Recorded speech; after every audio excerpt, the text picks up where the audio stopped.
Okay, hello, this is Rank Carcass again.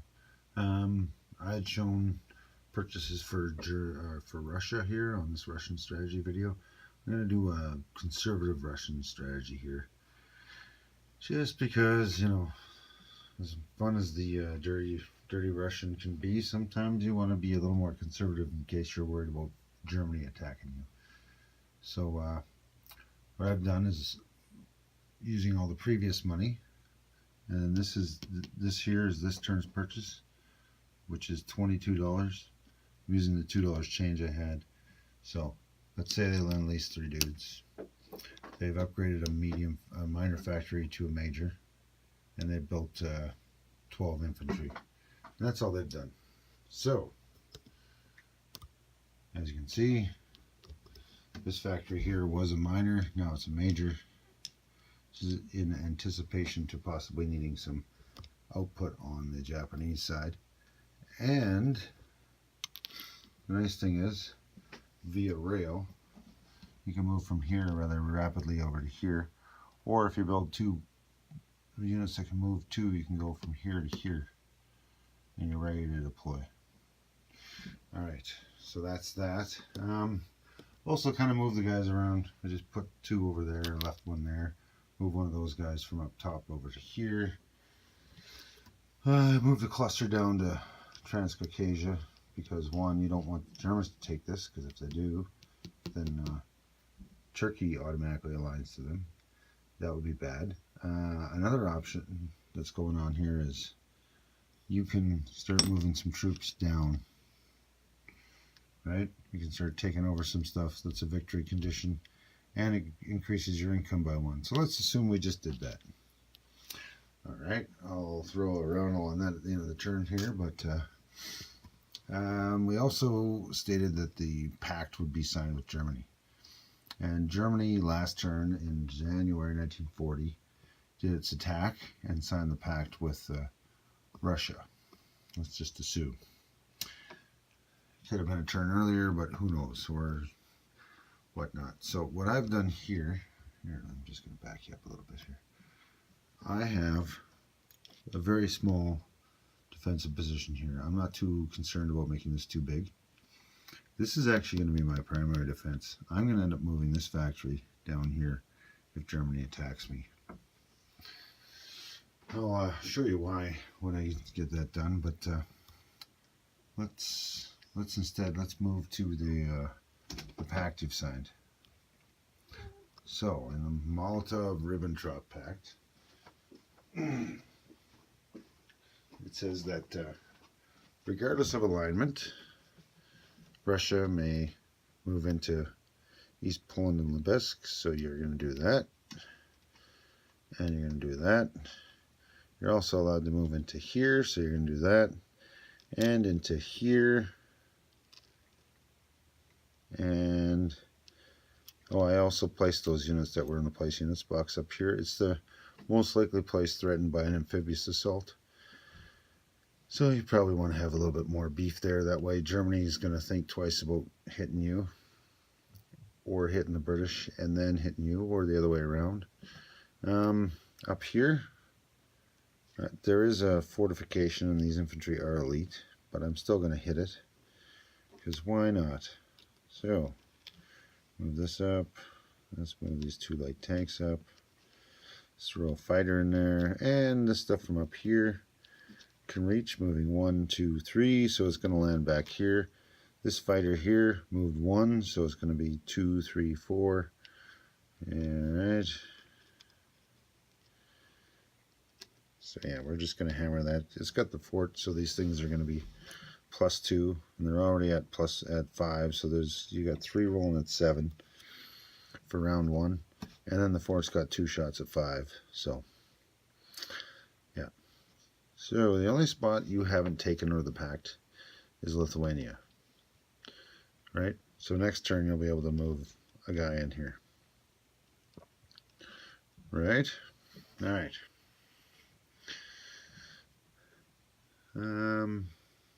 Yeah, it says you can combat move and you take it. Nowhere does it say you fight it, but just in case, I usually bring one of the tanks that was up here along. And you know, that way if you do have to roll it, I mean, odds are you're going to win. If you're really not sure, you can bring one of these planes in. But it says you can just combat move in and take it. Same with these ones here. So I'm pretty sure you just combat move and take it. If I got this wrong, let me know. This is the one spot where I'm a little foggy on this. I cannot remember. I was trying to look through the rules and I couldn't find the answer to that. So let's see how this Battle of Pier goes. All right. I'm not even going to bother battle boarding that since it's relatively simple. Yeah. I don't think you guys need me to battle board that.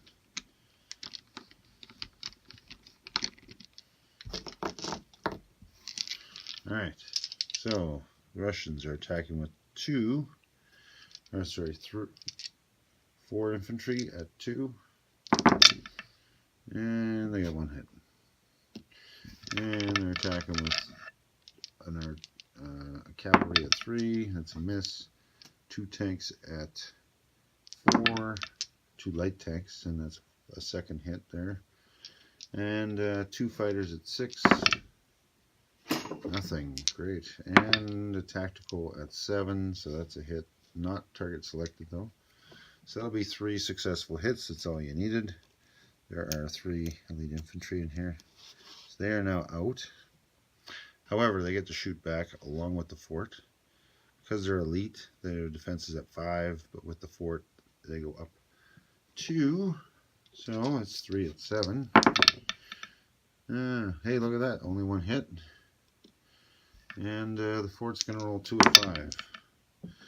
And they missed. So, just like that. 1 round. Lost 1 of these guys. So, let's, instead of 3 chips, we'll put 2 1s down. So all this is here. You've successfully moved into here. So that's, you get this dude. You also get this dude. And I believe you do the same in East Poland. But if I'm incorrect, please correct me. It's been a while. I was looking in the rules. I couldn't find anything specific that said you don't. So, well, let me know if I got that wrong. Alright, so what that means...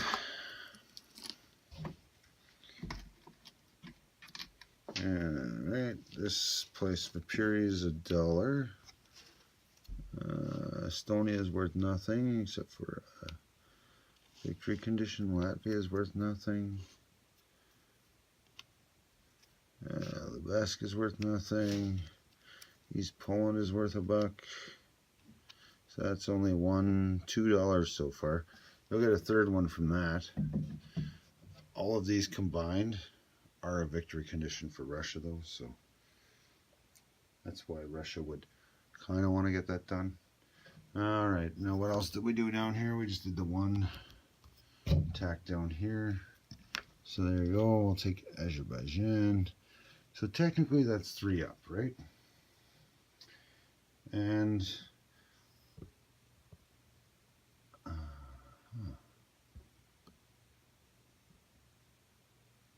now I have taken the liberty, I should really move this tank back here. I've taken the liberty of already placing these units. So the build is, just to save time, the build is this tank, this AA gun, this artillery, and these 2 light tanks. So my build was these 3 units here at the major, and these 2 here at the other major. Everything else I just kind of collected my guys together, so the ones that were already on the map. Alright, so now we need to do our income increase roll. So let's see, what's Russia going to get in this D12? It is going to, look at that, it's going to get an 11. And last turn we gave them a 12, so that's really, really high. Okay, so that note, I'm just going to bring this camera over here. We'll just wander this camera over here to where Russia is currently sitting. Let's turn that light off. It's too much glare. There we go. It's not so bad. Alright, so I did the Russia was sitting at 20. We're going to do the roll. So 1, 2, 3, 4. Well, 20 plus 11 is 31. Let's just do it that way. It's much faster. Now with Russia, it needs to reach 46 to be at its wartime income. Russia's a weird one because it can attack things on top of what it already made. So with Azerbaijan, East Poland, and Vipiri, it's gone up an extra $3. So what I'll normally do in our games is I'll put a second Russian on the board. So this is what it's taken on top of its home country. And this is when I reach 46. I'll just take this one off and add that to it. Right? But until I reach that, this is the one where I'm trying to get to my wartime income. I'm rolling it up. And these are additional territories that Russia owns. Alright, so now we're going to assume that the income tracker goes up to July 1940. Or the turn tracker, sorry. And we'll see what happens next turn. It shouldn't be, well, we'll see. Alright, I'm going to leave it here. Okay, it's the next turn.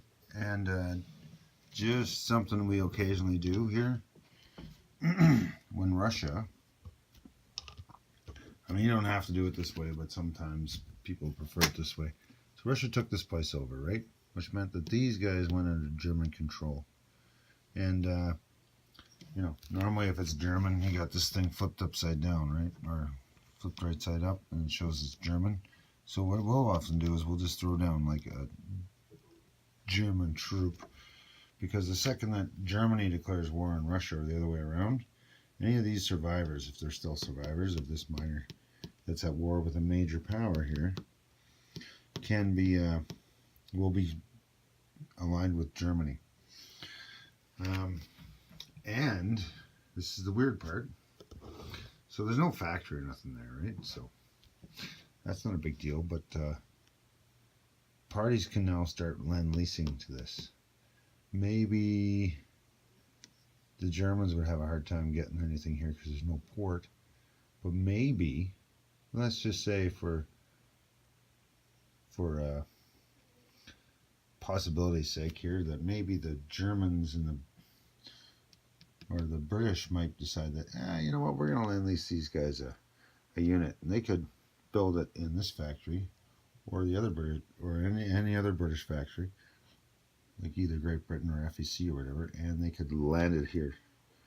Now the reason they would do that isn't so much to support the Germans, but as it is to limit the ability of Iran to become totally Russian, right? They want a deadlock here. All right, and Iran is no longer neutral. Iran's at war with a major power, so, and anything the USSR attacks would align with Germany. Now, my purchases for this turn are rather basic. I forgot to show you on the board there, but so Russia made $31 in income, plus, oh, I'm short a buck. There you go. Plus, they made $3 from the pact, and they had the additional $3 off of outside of Russian home territory that they own, so they make an additional $6. So I actually have $1 left over with the build I made here. I was planning on 12 infantry, so we'll just save the $1 and we'll spend this money on 12 infantry. I'm just leaving the chips there, so 2 5s and 2 1s. And let's do a little bit of combat, non-combat move. So again, just like last turn, Russia's going to combat move into this last Baltic state. It's right on the border with Germany, so I would bring these two guys in. We're going to combat move into there. And we're going to make this a total of 3. So this guy's now out. I would also move these two guys back here, because you don't really need these guys up front. I move these two back here, and that's about it for now, I think. You might want to do something else cheeky. Maybe you want to send more guys down there. You're in mountains here, and like this one was easy because there's no fight, right? But if you attack either one of these two, you're going to have a fight on your hands. So these are going to be defending at 4, and because you're in mountains, you're -1 on attacks. So you're attacking at a 2 and a 1 versus a 4. So their odds are 1 and 3, and your odds are either 1 and 6 or 1 and 12. So not very good odds. So unless you either get some aircraft involved or build yourself some mountain troops, or maybe send in some light tanks, you know what I mean? You're going to want to get some more troops in there. Now, what I'm going to do is I'm going to show you a very conservative build. So that's as far as I'm going to get here. Just in case, let's assume we're going to move this cavalry up here. That way it could get down there, or it could come up here, or go wherever you need it. So I'm going to build 5 infantry. Let's say 5 infantry here, 1 infantry down here.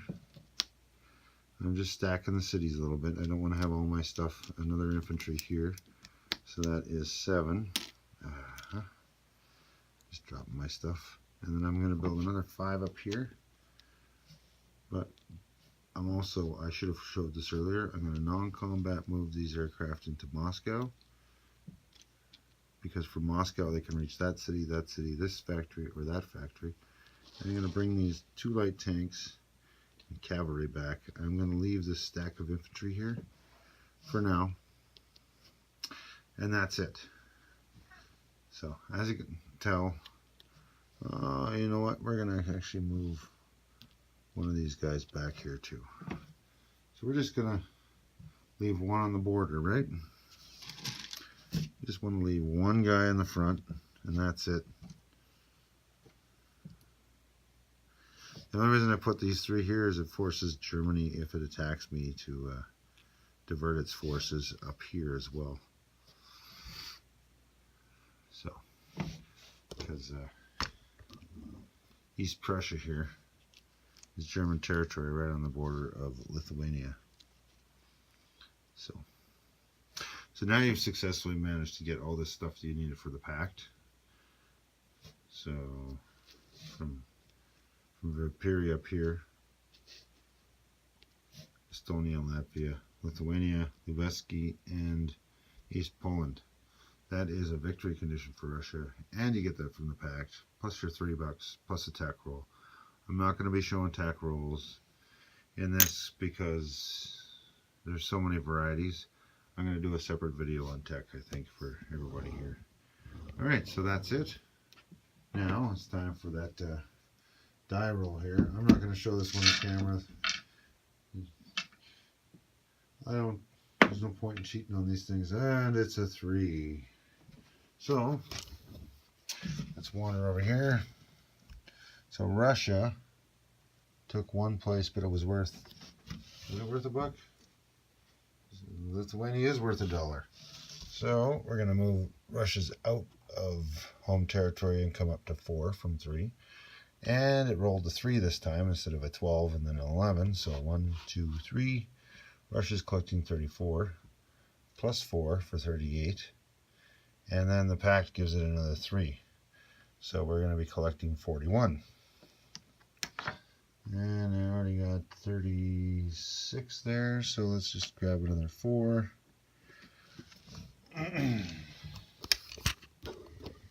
Alright, so we spent 36, saved $1.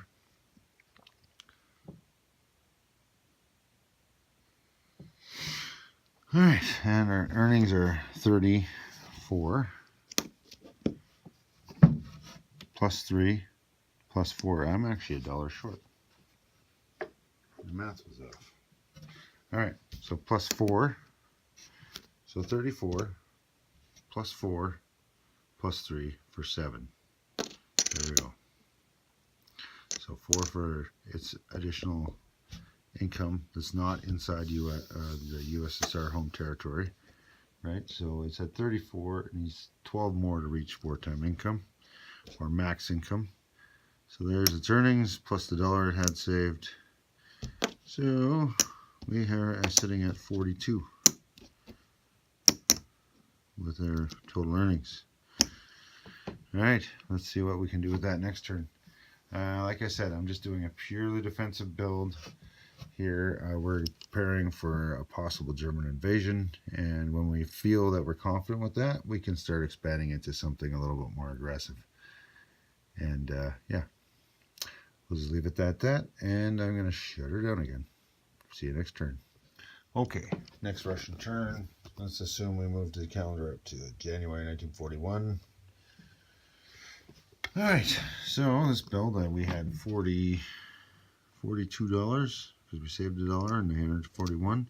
So 42 bucks ends up being 14 infantry. I know I'm being very imaginative here, but let's just leave it at that, 14 infantry.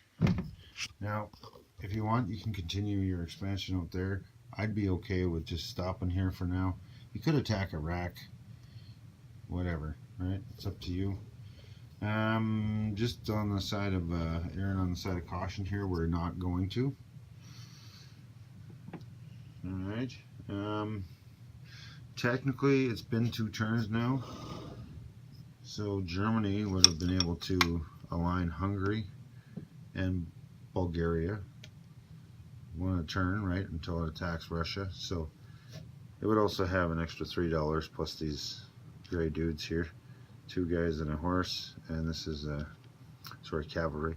And this would be 1 fighter and 2 guys there. So it's worth a bit more money, and if it wants to, it could stack all this stuff in here, right? So, or it could be expanding onto Yugoslavia. It's up to the Germans, right? So you're trying to you're not putting all your crap on the border. You're giving them a buffer zone, saying, hey, look, I'm happy with the pact. Let's just leave it alone.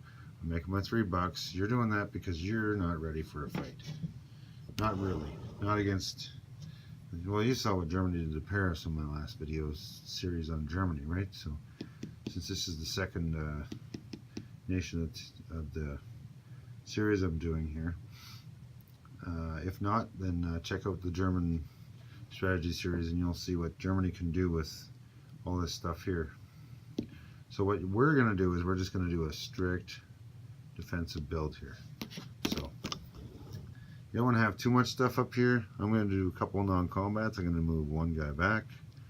I'm going to move 1 guy here.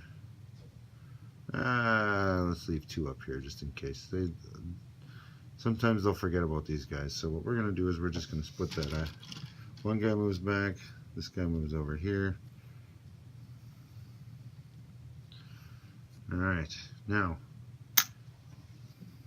that's pretty much it for what I wanted to do with my non-combats. An option you could do if you wanted to get these light tanks down into there and start attacking Iran, you could bring them along, or you could bring them along with an artillery here and motorized. That's not a horrible thought. The motorized can't pair with the artillery, but an infantry can. So you can go 1, 2. They're halfway there, right? That's 2 units that can take hits, right? What I might do instead, because these attack higher, is bring the tanks, 2 tanks, right? That way you can get them in there. And this, let's get that cavalry down there too. It looks deceptive, but if need be, if Germany thinks you're moving away from the border, but these things can get to here, or here, or here, or right back to here in 1 turn again if need be, or right back into Stalingrad here. So, you got some options. Now, for the builds, I'm going to do pretty much the same thing I did last time. I'm going to drop another 5er down here for infantry, so that's 10. I'm going to drop another 5er up here. I know you're probably thinking, why? This is my far north stack. This is my middle stack, which can go south or come north or go into Moscow. And then I'm going to drop one single guy down here again. Another single guy down here. You know what? These are turned into 5s, so let's just make this more simple. We're just going to upgrade that to a 5 from a green and a white. With 4 underneath. Now we got 5 and 5.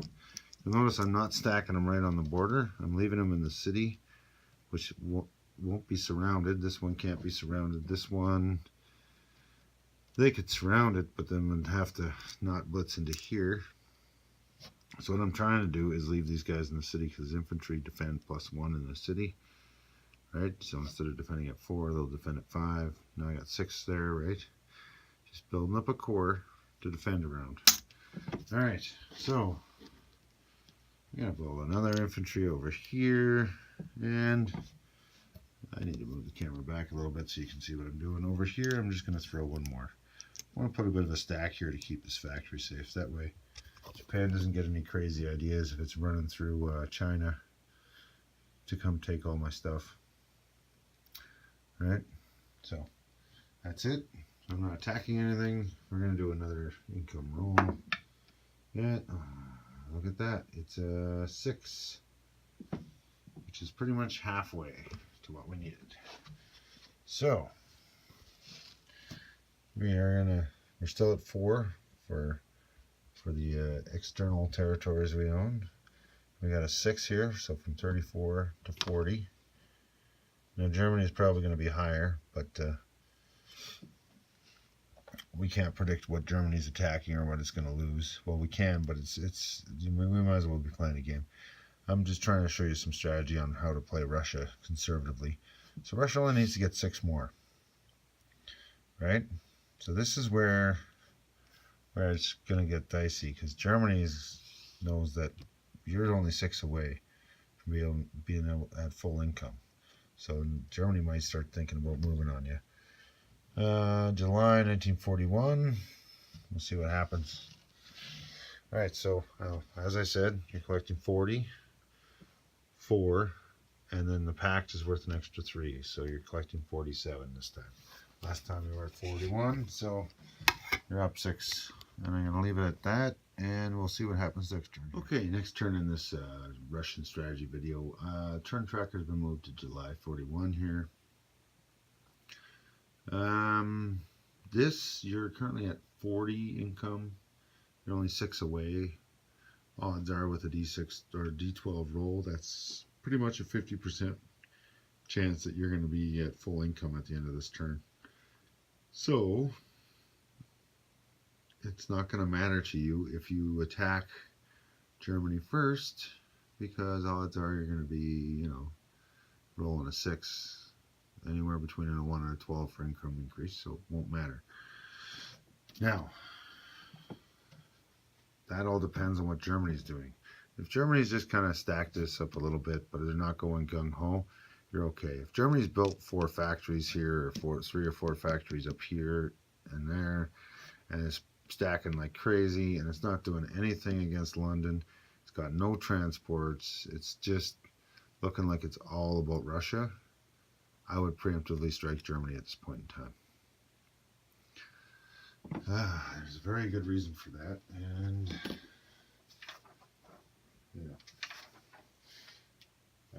first video I showed you that Soviet surprise attack. So on the turn that the Germany declares war, right? Well, that means Germany has to declare war. The Soviet surprise attack is enforced. In order to defeat that and negate the surprise attack, if the Russians declare war on Germany first, the surprise attack penalty does not happen. Russia will not have a -1 defense. Germany will not have a +1 attack on air and land units.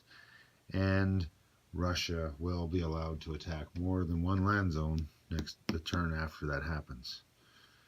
Just remember, on the first turn that Russia declares war, it also has a bonus where, on a major, declares war on a major power, it has a bonus where it can buy land units for $1 cheaper. Alright, So those are a couple things to keep in mind. Let's assume, for the purposes of this video, that Germany has not been aggressive yet, but it's massing at both these. Maybe it's built one factory at each. It's just kind of like doing the same thing you are. It's building up its borders, but it's not moving right into the border, right? Germany's a little different. It's going to defend these factories with everything it's got. Yeah. All right. So you got this. You're happy. If Germany's starting to look aggressive, you can always move this sub up here. It looks like it's a nothing move, and most people won't even notice it. But you're on a German convoy line. Doesn't hurt. Germany starts getting cheeky, you're on a convoy line. If it moves all this stuff in here to attack that, it may bring the transport, it may leave it behind. If it leaves it behind, hit it with the sub. Alright? Alright. If you're being very defensive minded, I might keep this here. Actually, it doesn't really matter. That's irrelevant. So, anyway. So, let's say we're going to build like a bunch of paranoid people again here. Well, we're going to do something a little bit different. We could build all these infantry again. Right? Russia's got 4 major factories. It can build 20 units in those 4 major factories and 3 miners. And on those miners, it can build another additional 3. So Russia can build 23 units a turn. It doesn't really need any more factories right now because it can build unlimited militia. So let's just assume that, you know what, we'll build 3 stacks of 5 and we'll save $2. 3 stacks of 5. Yeah, I'm being very imaginative. So, the 1 stack of 5, I'm actually not going to do 5. I'm going to do 5 singles. Alright. So, 5 singles. And 2 stacks of 5.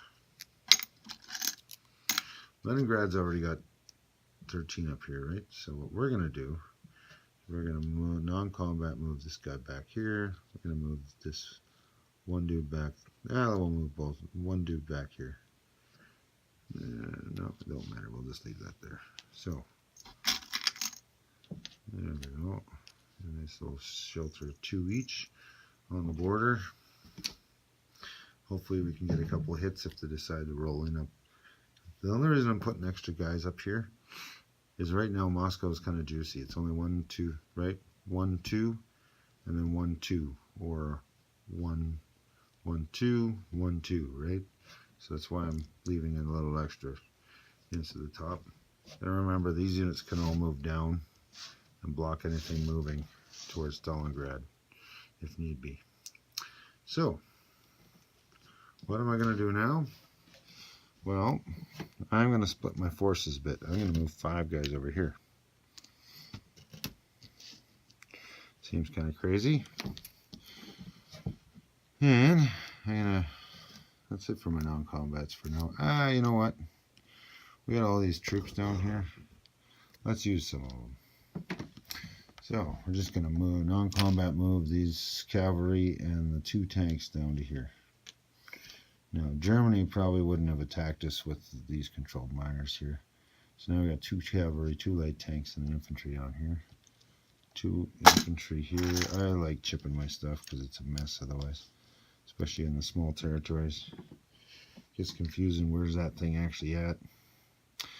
Alright, so, there we go. So, I'm going to build, that's all we're doing over there. I'm going to build 5 guys over here again. Then I'm going to build another, you know what, Leningrad's got enough. Let's build another, a 5 stack over here. Oh, you can't even see that on this map, can you?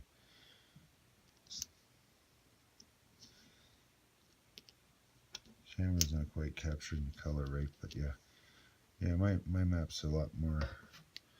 It looks brighter than it really is with this camera. It's a little more tan.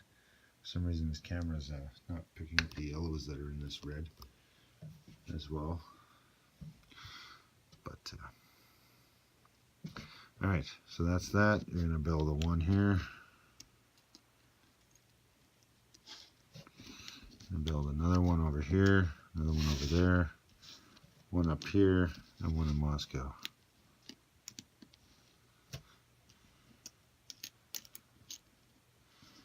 These single factories, I don't want to skip them for a turn. Alright, now I think I'm pretty good on the infantry stacks for now. Now I'm going to need to start buying some hitters. But,